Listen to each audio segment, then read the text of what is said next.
Mas então, vamos aqui já logo começar sobre nossa temática, tá? Que é a questão do regime previdenciário municipal. Uma coisa a gente pode afirmar de cara, tá? Quando a gente fala de regime previdenciário, que gerir um regime de previdência é uma tarefa complexa, tá?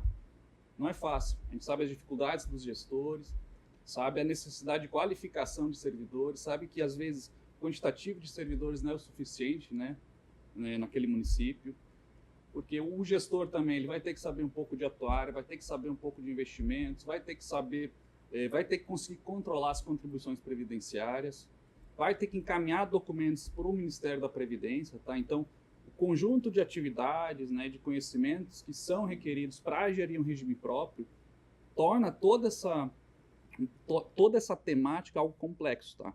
Então, considerando até essa complexidade e o tempo que a gente tem aqui na nossa apresentação, a gente vai tentar encaixar alguns assuntos que a gente considera que são relevantes aí na dinâmica do regime próprio e que são fundamentais para uma boa gestão, tá? Aí assim, a gente dividiu essa questão previdenciária em 4 subtemas principais, tá? Deixa eu até colocar aqui, tá? Que é a questão da avaliação atuarial, tá? E ela ser interpretada como um instrumento de gestão, né, na administração pública, questão das contribuições previdenciárias, gestão dos investimentos e transparência, tá bom? Só que antes da gente entrar em cada tema especificamente, tem que ter uma noção bem clara quando a gente for falar de previdência, certo? Que é a seguinte, sempre quando a gente falar de previdência, a gente vai estar falando de médio e longo prazo, tudo bem? E por que é isso?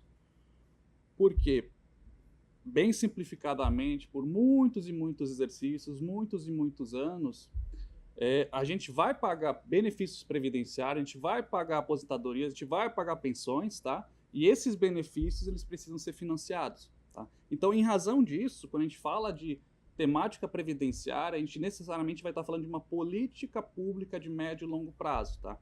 Entender isso é um meio caminho andado para a gente entender isso que a gente vai passar hoje aqui e também para fazer uma boa gestão de regime próprio, tá? Então, vamos já começar com a primeira subtemática, que é o da avaliação atuarial, tá? De cara a gente já pode perguntar, né? O que é avaliação atuarial? Tá aqui no slide. A própria palavra avaliação atuarial, ela não é um termo, um conceito muito simples, até pelo próprio nome dele, né? Então, avaliação, avaliar, atuarial, não é algo que é comum para o cidadão e também até para o gestor público, né? Então, assim, o próprio conceito ele é complicado.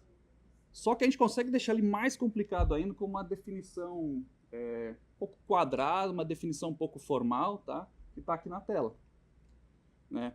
Trata-se de um estudo técnico anual obrigatório que mensura os compromissos futuros de um RPPS, confrontando-os com as reservas disponíveis e as receitas futuras. Subsidia a tomada de decisão sobre custeio, planos de amortização de eventual déficit e eventuais ajustes normativos no regime. Essa definição tá fácil, né? Eu acho que não tá não, tá? Até para mim também não tá fácil isso, só que nossa função aqui é tentar simplificar, é tentar deixar isso aqui mais mastigadinho para que a nossa palestra seja útil, tudo bom? Então, mas como a gente vai também tentar simplificar um pouco os conceitos, esses conhecimentos, a gente vai ter que abrir um pouquinho de mão da técnica, tá? Para poder alcançar um público maior, certo?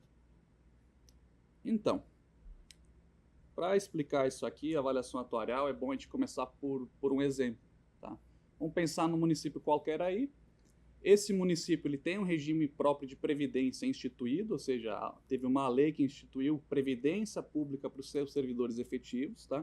Então tem lá os seus servidores efetivos, muito provavelmente já tem aposentados também nesse regime, deve ter pensionistas, tá?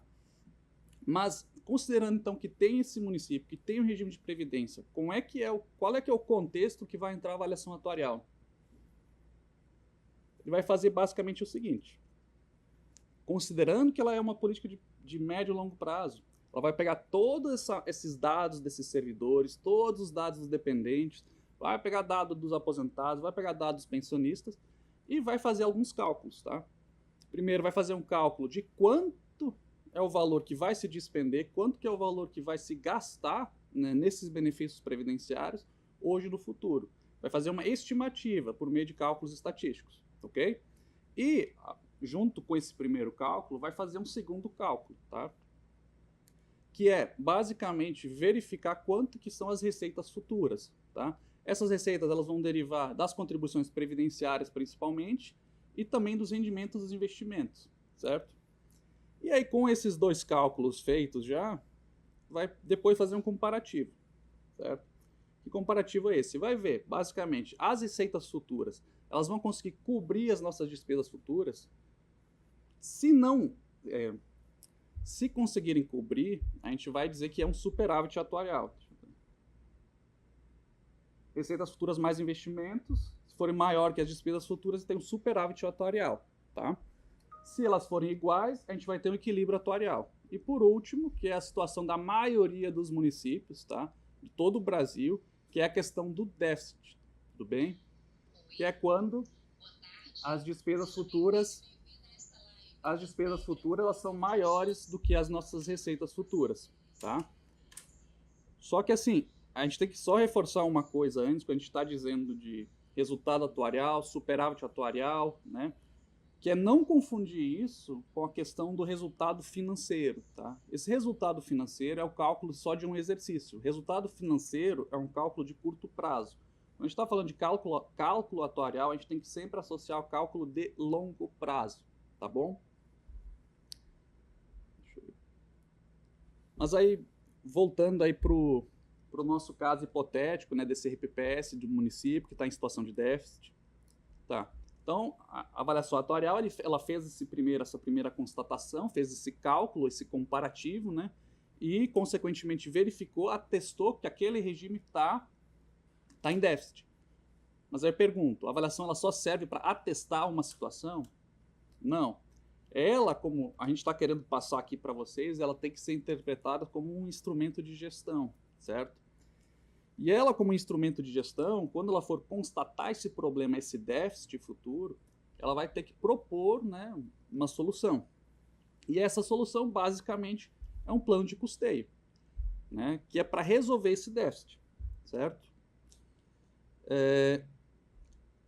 Em resumo, tá, esse plano de custeio ele vai se resumir, dentre outras medidas que a prefeitura poderia tomar para tentar resolver a questão do déficit, mas basicamente a prefeitura vai ter que repassar um valor maior do que está repassando agora para que o RPPS possa começar a juntar recursos, e juntar investimentos e poder gerar rendimentos desses investimentos, tá?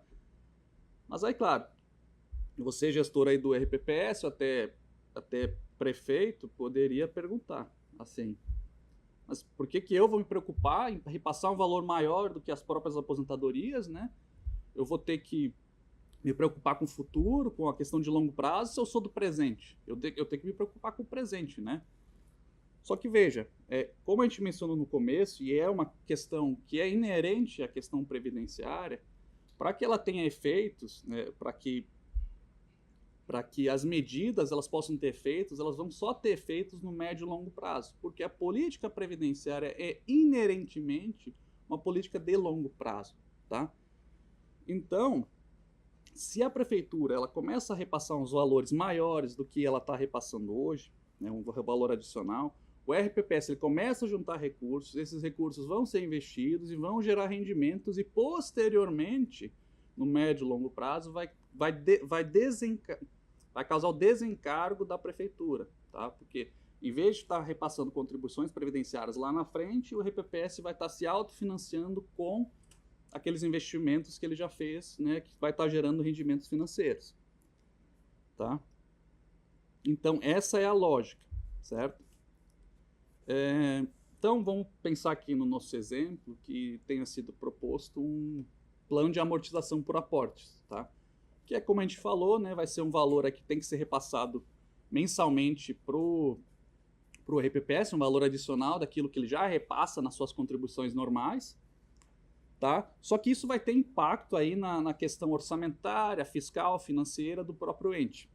E aí, em razão disso, tá? E até na questão de a prefeitura estar repassando esse valor a maior, na avaliação atuarial, o atuário, que é o responsável, né, por esse documento, ele vai ter que elaborar um demonstrativo de viabilidade desse plano de custeio, em que ele vai demonstrar, né, que aquele plano que ele está propondo, ele consegue ser viável na prática, certo? Porque até não vai adiantar nada ele está propondo um plano que não vai ser execuível, que é inviável frente às finanças municipais, certo? Então, considerando aí que foi feito esse cálculo, foi feita a proposta de plano de custeio, tem um demonstrativo de viabilidade, né? Esse plano de custeio, né, dentre as opções, porque pode ter mais de uma opção na avaliação atuarial para resolver o déficit, só que um desses planos vai ter que ser adotado no próprio exercício da avaliação atuarial, certo? E não só adotado, tá? Ele tem que ser implementado, né? Vai ser implementado por lei, necessariamente, e tem que entrar em vigência e tem que ser execuível no próprio exercício. Então, da avaliação atuarial agora de 2025, certo? Ela vai ser, o prazo final dela de ser elaborada é 31 de março agora mesmo, tá? Então, nessa avaliação atuarial, vamos supor que foi visto o déficit, tá esse plano de custeio proposto. Esse plano de custeio ele vai ter que ser implementado por lei, tá? No próprio exercício de 2025 e entrar em execução ainda em 2025. Ou seja, o início do repasse de eventuais valores adicionais tem que ser repassado ainda em 2025. Vai ter que começar em 2025, tudo bem? E assim, a própria gestão, quando ela tem essa avaliação atuarial, ela pode ver algumas coisas, tá? Assim, alguns elementos de regularidade da própria avaliação atuarial que ela pode criticar. A própria prefeitura, o próprio RPPS, tá? Um caso que a gente vai citar aqui, mas é o único que a gente vai trazer, que é quando já tem um plano de custeio implementado, já tem um plano de amortização no próprio RPPS, tá? E na avaliação atuarial, se propõe que esse plano seja reduzido. Então, por exemplo, estava pagando aí 1 milhão por mês de contribuição suplementar e na avaliação atuarial está se propondo que se pague só 500 mil, né, mensalmente. Para acontecer isso, vai ter que ter uma série de requisitos que tem que ser respeitados, tá? E esses requisitos, o próprio RPPS, a própria gestão municipal, ela pode controlar e criticar, certo?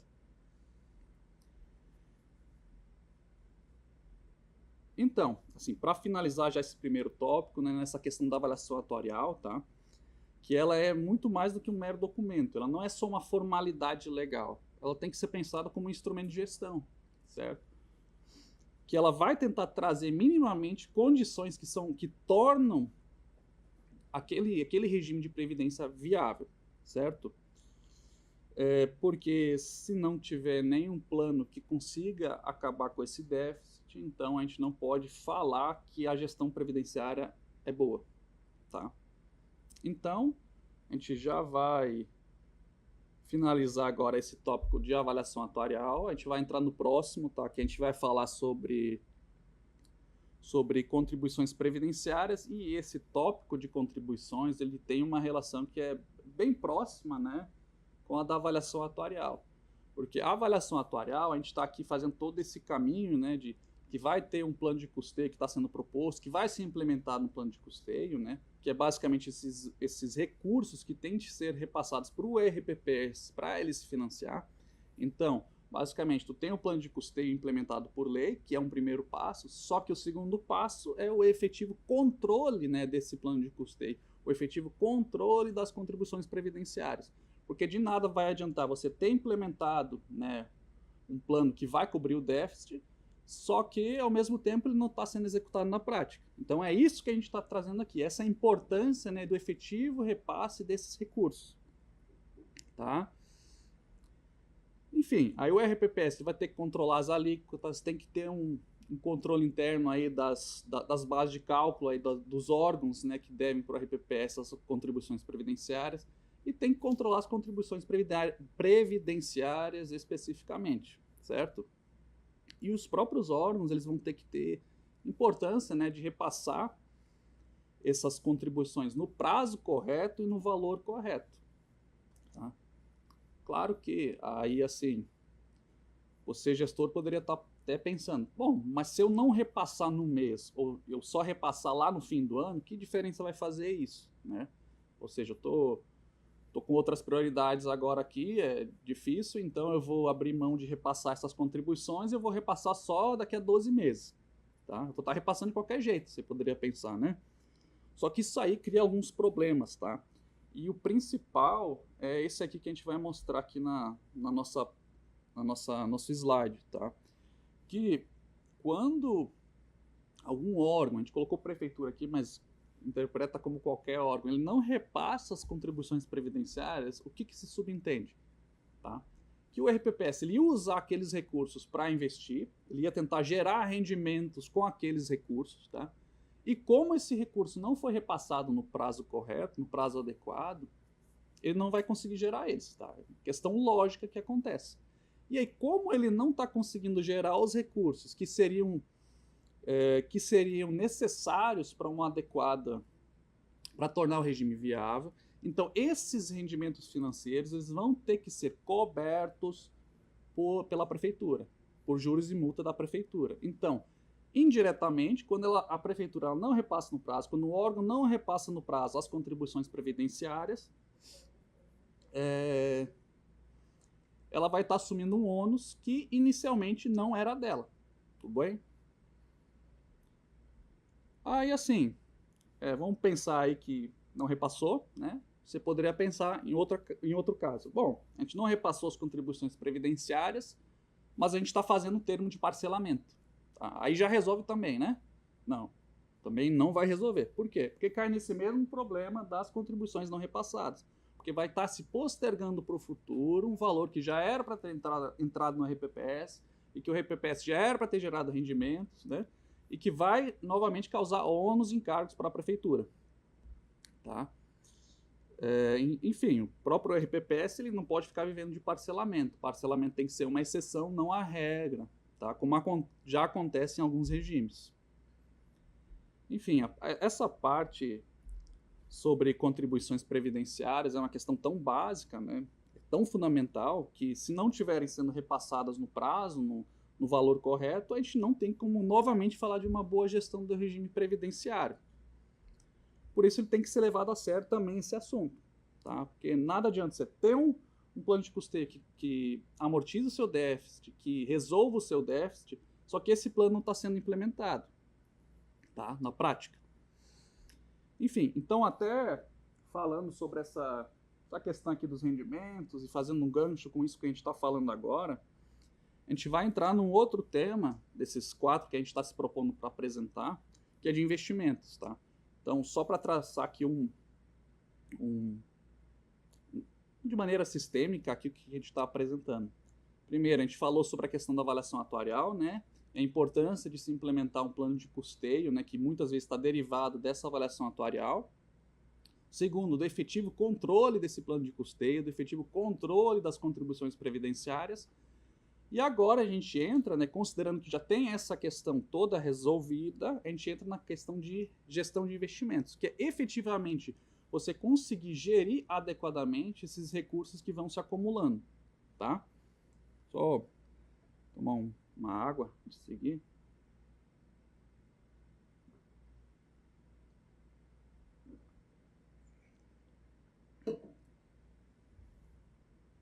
Então, assim, nessa temática aí de gestão de investimentos, que ela, considerando que a própria questão previdenciária ela é baseada, né, a questão dos regimes próprios, ela é baseada numa lógica de capitalização, então ganha importância que esses investimentos eles sejam bem geridos, tá? Mas assim, para começar esse tema, coloquei aqui uma pergunta, tá? Uma provocação, né? Que é a seguinte: atingir a meta atuarial em um único exercício atesta que a gestão de investimentos foi boa? Tá? Isso é uma questão que a gente costumeiramente vê e que é mal interpretada diversas vezes, tá? E por que isso? Porque, para facilitar, vamos pensar num caso concreto, tá? Em 2024, os fundos de investimento que estavam atrelados ao dólar, né, os fundos BDR, dívida externa, eles performaram bem. Tá? Então vamos pensar que tem um RPPS que investiu X percentual nesses fundos de investimento E aí conseguiu, em razão disso, bater a sua meta, tá? Porque tem essa meta atuarial que tem que ser, né, que é estipulada lá até na avaliação atuarial e que teoricamente tem que ser batida no médio e longo prazo, sistematicamente. E aí vamos supor que nesse exercício especificamente tenha batido. E foi em razão dessa dívida externa, desses fundos de investimento atrelados ao dólar. Tá?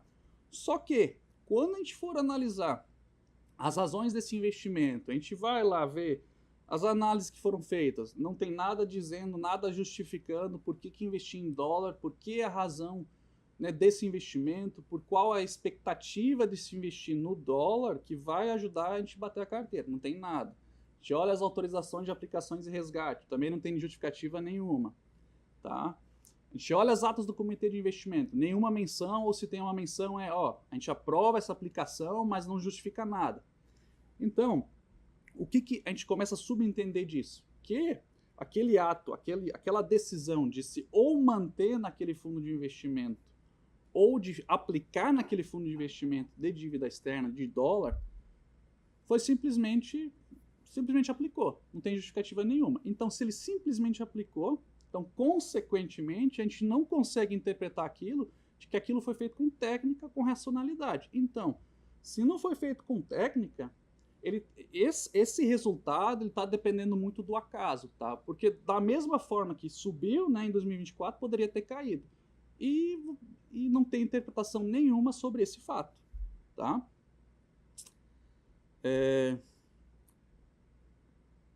Então, assim, no nosso entendimento aqui do Tribunal de Contas, muito mais do que eventualmente num único exercício, o RPPS está conseguindo bater a meta, é ele tomar as decisões com técnica e racionalidade e justificar todas essas decisões, tá?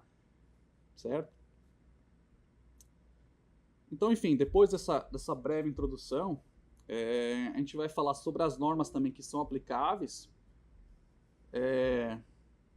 que são basicamente duas, certo? É a resolução CMN, né, do Conselho Monetário Nacional 4963 de 2021 e a portaria MTP 1467 de 2022. São basicamente essas duas normas. A primeira, ela traz de uns pontos mais gerais e a portaria, que é do Ministério da Previdência, detalha alguns procedimentos.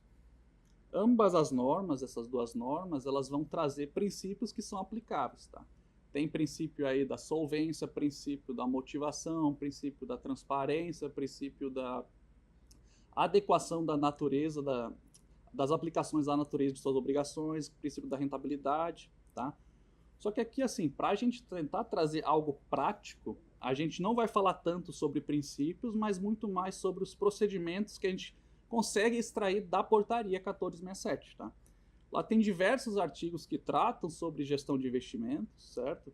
A gente tentou de uma maneira, assim, simplificada, trazer aqui de maneira agregada, né, alguns procedimentos, que a gente vai tentar dar algumas pinceladas por cima, né, considerando aí a nossa proposta de apresentação, tá? Então, por exemplo, esse primeiro ponto que a gente resumiu aqui, que é a gestão dos recursos conforme política de investimento e critérios de credenciamento, tá? A política de investimentos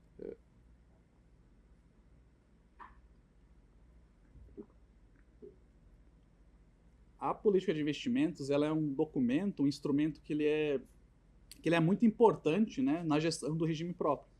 Porque, de maneira resumida, vai ser basicamente um mandato, né, que a gestão tem que seguir quando for gerir esses regimes no exercício. Então, por exemplo, essa política de investimentos agora desse ano, de 2025, ela vai ter que ter sido aprovada até o final do ano passado, certo? E vai ter que trazer diversos itens aí nesse documento, né, que são elementos sobre gestão de risco, análise de cenários econômicos, vai ter que trazer o quanto investir em cada tipo de ativo, né, sua estratégia. E, inclusive, nesse ponto da estratégia, a gente pode ressaltar e fazer essa conexão aí que os recursos têm que ser geridos conforme a política de investimentos. Então, se lá na política de investimentos eu estou prevendo que eu vou colocar, sei lá, 30% num fundo de renda fixa geral, tá? Só que aí, ao longo do exercício, ao longo da execução desse exercício, eu me afasto demais dessa estratégia, eu coloco 5, 10%, tem algo de estranho aí, tem algo que não está bem justificado, porque aquilo que eu planejei não está sendo executado na prática.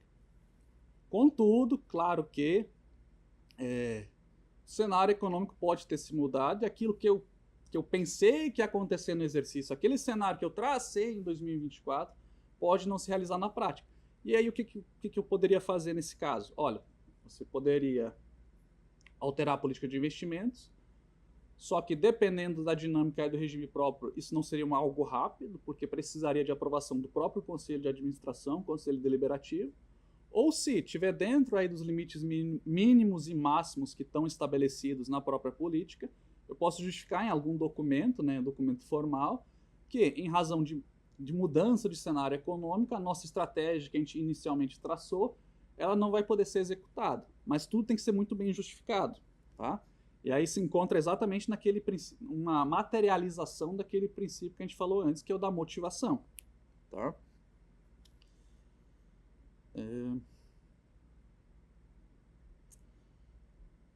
Agora, nesse segundo ponto aqui, já passando aí da política de investimentos, vamos dar uma pincelada sobre questão da definição de atribuições e separação de responsabilidades, tá? Quando o gestor vê essa questão de atribuições, responsabilidades, né, já vai pensar numa coisa que é burocracia, não vai me servir para nada isso aí, tá? Mas serve sim, tá? E é muito importante. Por quê? Basicamente, essa definição ela vai responder algumas perguntas, algumas questões, como, quem é que faz o investimento? Quem é que faz as análises dos investimentos?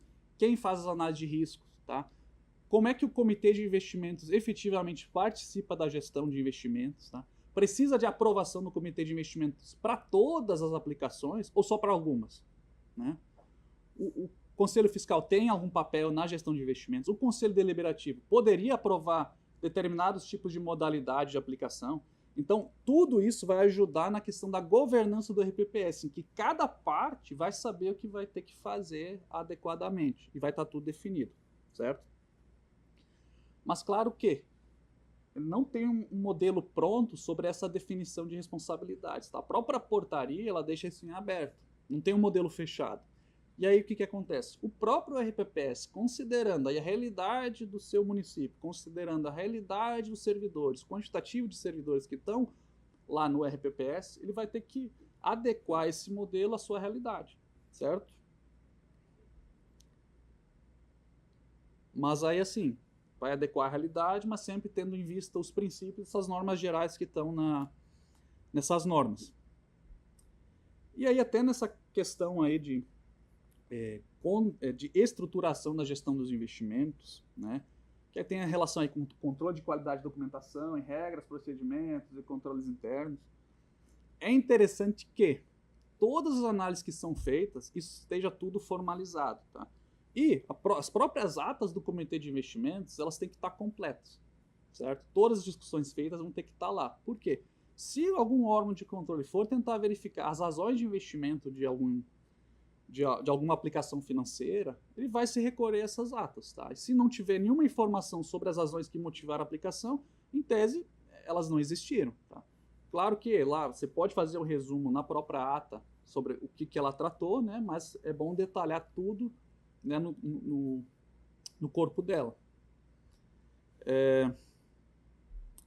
Inclusive, nas autorizações de aplicações de resgate, né, as APRs, que são um documento obrigatório para cada aplicação, para cada resgate feito, aí tem um campo lá de descrição, que aí basicamente, quando for fazer esse investimento, tem que justificar a razão de estar colocando naquela aplicação e não em outra.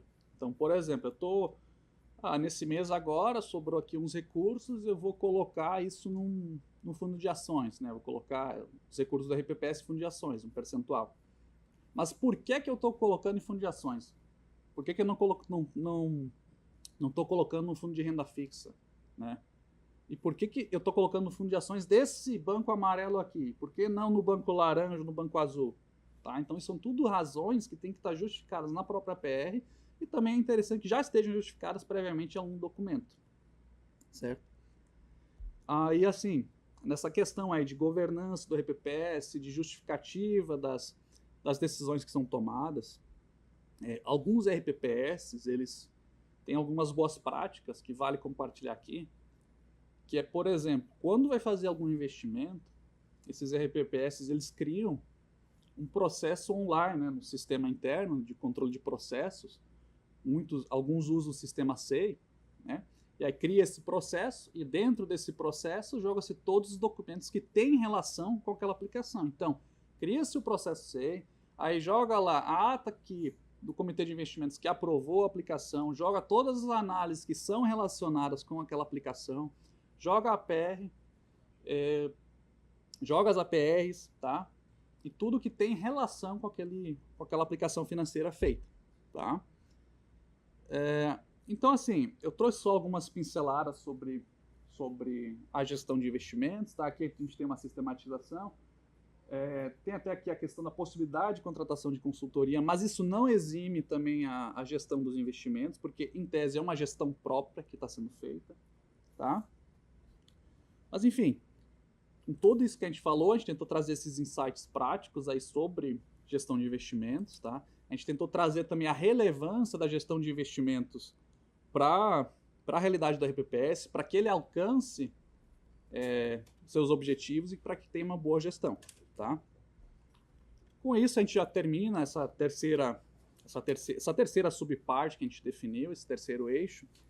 E a gente vai falar agora, nesse último ponto, sobre transparência, tá?